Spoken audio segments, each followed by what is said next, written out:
Hello, it's Alex, the Bookubus.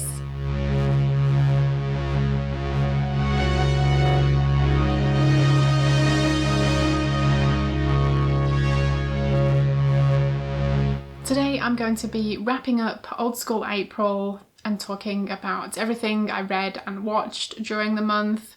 It was such a fun month.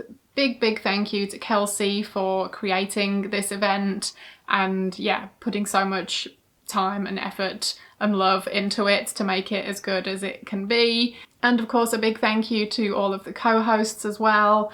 Andrew, Elizabeth, Cameron, Kat, Coral, Amy, Katrina, Kelly, Christine, Venus and April. And also to everyone who joined in. It seems like everyone had a really good time, so if you did join in, I hope you enjoyed it. I managed to read 13 books, which was everything that was on my original TBR, so I was really happy that I got to read everything I wanted to. And then I watched a bit of TV, and I watched, I believe it was 26 films, which is actually insane for me. Like, I don't think I've ever watched that much in 1 month, so that was kind of wild. But yeah, I was really trying to get as many points as I could for the Blue Barracudas, chomp chomp. Sadly, we came in second, but of course that doesn't really matter too much since I had such a good month anyway. I do have a lot to talk about in this video, so I'm gonna try and keep things moving as quickly as possible, but I did want to mention, you might have noticed a new little intro and logo at the beginning of this video, which is really exciting. And the logo was created by Rachel at Odd Monster. I will leave her Instagram and website linked below. Please do go check her out. She's awesome and of course talented. And I'm really happy with how the design turned out. So yay, exciting stuff. I just wanted to, add a little extra to my videos. So there we go. Okay, starting off with the books. Everything I read was either a 3.5 or a 4-star read, so it was a really good month, definitely can't complain. There were no duds whatsoever, but yeah, I'll start off with the 3.5-star books. Found, which is an anthology of found footage horror, edited by Andrew Cole and Gabino Iglesias. Yeah, it's an anthology. There's bound to be some you like and some you don't like as much. I didn't think there were any bad stories in here, but there were just some that I thought were okay. So yeah, my favourite parts of the whole thing were the introduction by Andrew Cole was great, and then story-wise my favourites were the ones by Ali Wilkes and Bev Vincent. I don't think I'd read anything by either of them before, so yeah, I really enjoyed them, and I'll have to check out some more of their work. I read volume 1 of Return to Labyrinth. This is story by Jake T. Forbes, art by Chris Lai, and this is a manga series. It's following Toby once he is older.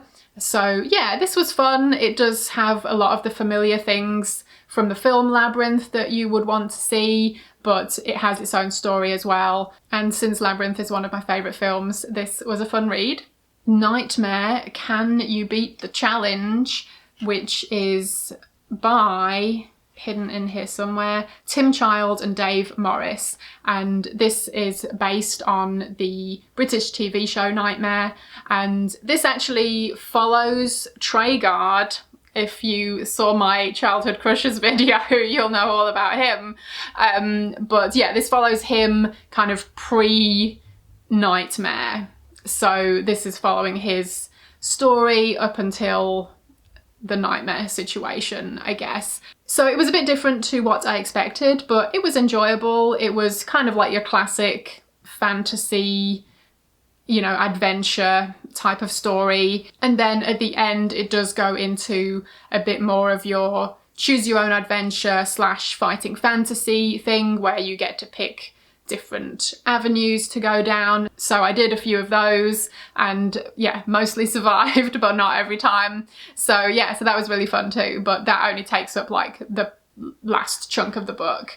And I loved the TV show, so yeah, this was another fun nostalgic read. I also read an ARC that I received from the author. This was I Think I'm Alone Now by Ali C. And I believe this comes out the 10th of May, so very soon. A buddy read this with Kelly from Kelly Hooked on Books, and we both had, yeah, similar feelings about it. We enjoyed it, so yay. This is a novella. It's set in the 80s. It's about a young teenage girl who is kind of left to her own devices a lot of the time, and there's a creepy neighbour who starts taking like a bit of a special interest in her and keeping an eye on her. So she's also trying to then keep an eye on him. So it's like, yeah, what are the motives here? And yeah, I don't want to say too much about it because I went in not knowing much, and so I did like the direction the story took. It does have some dark elements, of course, it's a horror story, but one thing to mention, it does have some harm to animals, which I know some people would prefer to avoid, so heads up for that. I did think partway through, once something had been revealed, I did think it got a bit drawn out, but overall it was still a fun read. I'm glad I read it, and I would definitely recommend it if it sounds interesting to you. That's it for the 3.5-star reads.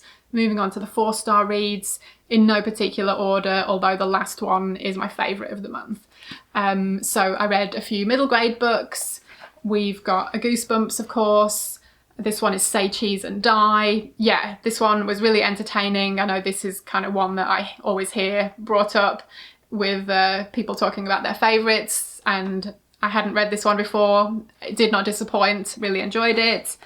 I read my first Dead Time Stories book, which is kind of like a Goosebumps knockoff thing. This one's called Grandpa's Monster Movies by A.G. Cascone.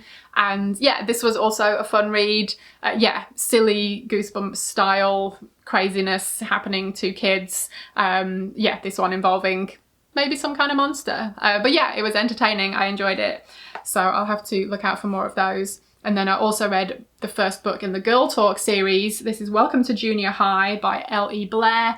This one is not a horror one. It's more just a cute, fun story about these friends and them kind of like navigating junior high. A lot of it revolves around boys and which boys they like or which boys like them. But yeah, I just thought this was really cute and enjoyable. And again, I would, yeah, definitely read more of these books. Moving on to the YA, I read Mina and the Slayers by Amy McCaw, and this is the second book in the series. I enjoyed the first one and I enjoyed the second one too, so I definitely need to pick up book 3, which just recently came out. I won't say too much about this because it is book 2, but basically this is set in the 90s. We're following a teenage girl who is visiting New Orleans, and there are vampires, and it's set around Halloween. So yeah, what more do you need to know really? If that doesn't intrigue you, then I'm not sure what will. But yeah, these are quite long. This one is like 400 pages long, but it does read really quickly. And yeah, I really enjoyed just getting back into Mina's story. And yeah, there are so many interesting characters. And yeah, this follows on with the whole vampire thing that she finds out about in book 1. And as the title might suggest, there might be some slayers as well. I thought this was well paced. And yeah, had like a mystery element as well, lots of good action scenes, as well as, you know, some emotional moments too. A really great mix, and yeah, I look forward to reading the next book. I read some more vampire books as well. This is the Cheerleader trilogy by Caroline B. Cooney, which came out in the Point Horror series. So we've got Cheerleader book 1, we've got, whoa, glary, Return of the Vampire book 2, and The Vampire's Promise book 3. I really enjoyed revisiting these. I had read these back in the 90s when I was a lot younger, and I did reread The Cheerleader a handful of years ago, but I think it must have been before my booktube days because I hadn't logged it in Goodreads, so yeah, who knows. But really enjoyed this one.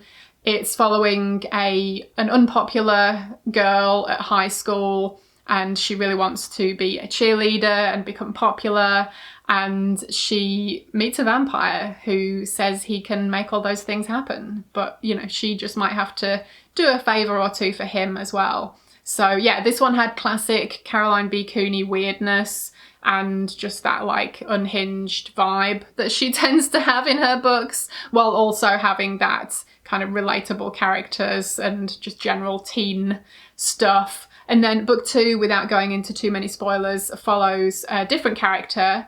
It does have some similarities to the first book, but not too much that I thought I was reading the same thing again. I think it does its own thing with the story. And then the third book was actually quite different and involves a group of characters, and we kind of jump around all of these different characters throughout the story as maybe they encounter the vampire as well. So yeah, I thought they were all really good in their own separate ways, and I'm really glad I revisited them. One more YA book is Die Softly by Christopher Pike. This is definitely up there with my favourites of Pike now. And yeah, it's about a nerdy kid who sets up a camera in the girls' locker room to try and photograph the cheerleaders naked. But of course he catches something on camera that he maybe shouldn't have. And this, yeah, kind of sets off a chain of events. And there might be a death of someone involved, so, you know, stakes are high. I prefer Pike's thrillers that have maybe a bit of mystery to them and just kind of like get a bit bonkers. And this is one of those, so I really enjoyed it. Yeah, it does get wild in places and is definitely more adult in certain ways than your kind of typical point horror book would be. So yeah, I did not read this one back in the day, but I'm really glad I picked it up now and would definitely recommend it. Okay, and then last up, another 4-star read, but probably my favourite of the bunch was House of Illusions by Ruby Jean Jensen, with this incredible holographic cover. This was a buddy read with Michael from Horror Gardener. I will leave a link to his channel below, and one of our Instagram friends, Hale Horror Hale. I will link his Instagram below as well. And we all really enjoyed this one. This one is about 2 young sisters. Their parents are divorced and they haven't seen their father in years, but they are sent off to stay with him one summer. And he works at a travelling carnival, so they kind of have to, yeah, fit in with this rather chaotic lifestyle. But while they're there are these creepy clowns that start appearing, and there's also this house of mirrors that's involved. And yeah, we have a lot of kind of weird and wonderful characters that work at the carnival. I've read a few Ruby Jean Jensen books and enjoyed them all, but this one is probably up there as being one of my favourites of hers so far. She writes child characters really well, and yeah, there's this really well done like slow burn, quiet horror. The creepiness of the clowns and things were really well done. And there were also a few like unexpectedly brutal scenes that I won't say any more about, but yeah, she doesn't hold back. So I would definitely recommend this one if it sounds interesting to you. Okay, that is it for the books. I did play a little bit of a computer game called Harvester, which is from the 90s. I only got to spend like a couple of hours on it, so I didn't get very far. It's definitely a bit weird, but I don't think I played it long enough to get to any of the crazy gory stuff. So I'll have to put in some more time on it when I get a chance. Moving on to TV shows. So one of the shows that I had on my potential list was Popular, which originally aired in 1999. And it's about these 2 girls at the same high school. One of them is in the popular crowd and one of them is not, so they have this ongoing rivalry, but their respective single parents get together, and so that kind of changes things for them and forces them to, yeah, spend time together and stuff. On the one hand, this is like your typical kind of teen drama comedy, but on the other hand, it does tackle a lot of subject matter that I didn't really see tackled anywhere else. And yeah, this was one that I'd put on my list, and it wasn't streaming anywhere, so I actually borrowed it on DVD from my library, and I figured I'd just watch an episode, maybe 2, just to kind of satisfy that nostalgic curiosity of having, you know, seen some of it back in the 90s, early 2000s. And I ended up actually watching all 22 episodes of season 1. So yeah, at some point I just got really invested in it. I loved the characters. Overall, it's pretty silly and fun, but it also does tackle serious topics as well. There were a few episodes that made me cry. So it kind of has a mixture of things going on. But yeah, I just really enjoyed it. And this is a Ryan Murphy show. So if you like Glee, I never got into that because I'm not really a musical person, but if you like that, you might like this. Scream Queens. There's one of the popular characters in Popular called Nicole, who definitely felt like a proto Chanel from Scream Queens.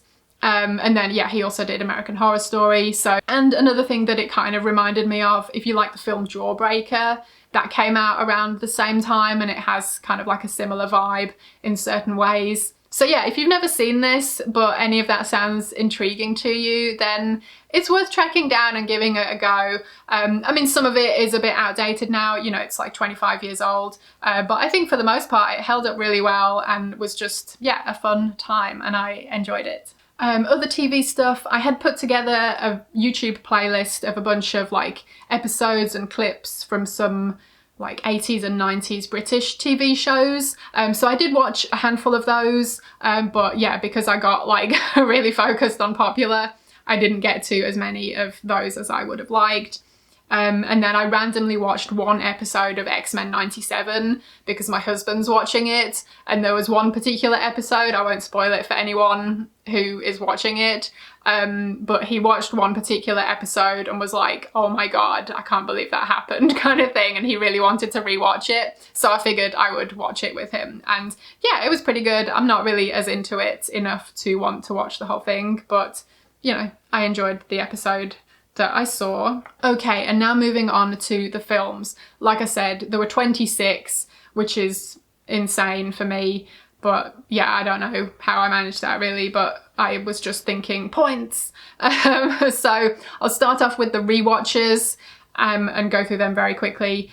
The only dud for the whole month of both rewatches and new to me films was Sugar and Spice. I remember seeing this, you know, when it first came out, probably renting it on video, and my memory of it was that it was a fun, you know, bring it on type of cheerleader movie, but it just wasn't that funny, and yeah, it just wasn't that good, so that one I wouldn't revisit in the future. That was the only one that I watched that I wasn't a big fan of, so at least the rest of the month was great.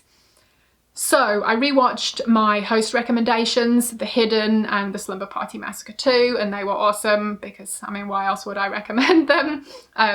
Thank you to Andrew for hosting a watch party of The Hidden. That was so much fun to watch it with a group, and I know some of the people watching hadn't seen it before and they really seemed to enjoy it, so yeah, I was stoked about that. A few other host recommendations that I rewatched: Drop Dead Fred, which was one of Christine's, Buffy the Vampire Slayer, which was one of Amy's, Willow, which was one of Kelsey's, and Frankenhooker, one of Katrina's. Rewatched all of those and really enjoyed them. And then a few other rewatches for me were Romancing the Stone, Peeping Tom, Teen Witch, which again, the watch party was amazing, Razorblade Smile, and I also recently got the Criterion edition of Trainspotting, so I watched that and like all of the extras, which is pretty much like another feature film in itself. So yeah, that was awesome. Now moving on to the first time watches for me, and yeah, these are in no particular order other than the last couple, which were my favourites of the month, or favourite new to me of the month. So a couple more host recommendations that I hadn't seen before were The Great Mouse Detective, which was one of Coral's, and The Flight of Dragons, which was one of Elizabeth's. Really enjoyed those animated films, and yeah, they were a good time. Another animated one I hadn't seen before was The Black Cauldron, and I enjoyed that one too. I watched Chud, which was good. Mad Max Beyond Thunderdome. I'd seen the other couple, you know, years ago, but I'd never watched Beyond Thunderdome, and I enjoyed that. Body Snatchers was really good. That's one I'd been meaning to see forever. The Wax Mask was the only other one that was like just okay. It wasn't bad. It was like better than Sugar and Spice anyway, but it's not one I would go out of my way to watch again. There was Night Beast and Winter Beast, which Andrew did a watch party for, and they were both fun.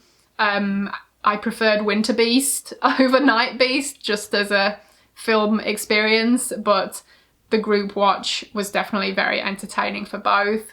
I got the opportunity to see Alligator on the big screen, which was really fun. The most unhinged film I think I saw for the whole month was Truth or Dare, A Critical Madness. It's on YouTube if you want to watch it, but this is like, yeah, a very low budget, shot on video, mental craziness. But yeah, I enjoyed it. I really liked it, but it's mad. I definitely wouldn't recommend it to everyone. So check that out if you're interested. Okay, and then the last two films were my favourite new to me watchers of the month, and they were Miami Connection and Enemy Territory. Miami Connection came out in 1987, and it's about a martial arts rock band who go up against a band of motorcycle ninjas who have tightened their grip on Florida's narcotic trade. This is, I guess, classed as like a so bad it's good film, which I really don't like using that term because you can tell so much love went into making this, and that made it so enjoyable to me. Like I genuinely enjoyed it. It's very 80s. We've got, you know, the 80s fashions and 80s hair. We've got this rock band called Dragon Sound, and my friend Brandon sent me this t-shirt, which I was like, yeah, so stoked about. That was so kind of him, and I had to wear it for this video today. So yeah, the music is awesome. We've also got all of these action scenes, and yeah, it's just a really great time. I'm so glad I watched it. It's one I'd been meaning to see for so long, and I've no idea why I hadn't watched it sooner, but it ended up, yeah, being perfect for old school April. So glad I finally checked this one out, and it's definitely one I would love to rewatch in future. And then Enemy Territory is also from 1987. What a great year. An insurance salesman inadvertently gets trapped after dark in an apartment building that is terrorized by a street gang called the Vampires. This one was recommended to me by a friend on Instagram a while ago. I'd never heard of it before, and I figured, oh, I'll put it on my list of potentials, but you know, I had no expectations for it at all, but one evening that was the one that kind of took my fancy, so I decided to give it a watch, and I'm so glad I did. And we've got Tony Todd playing the leader of this gang, and he was absolutely brilliant.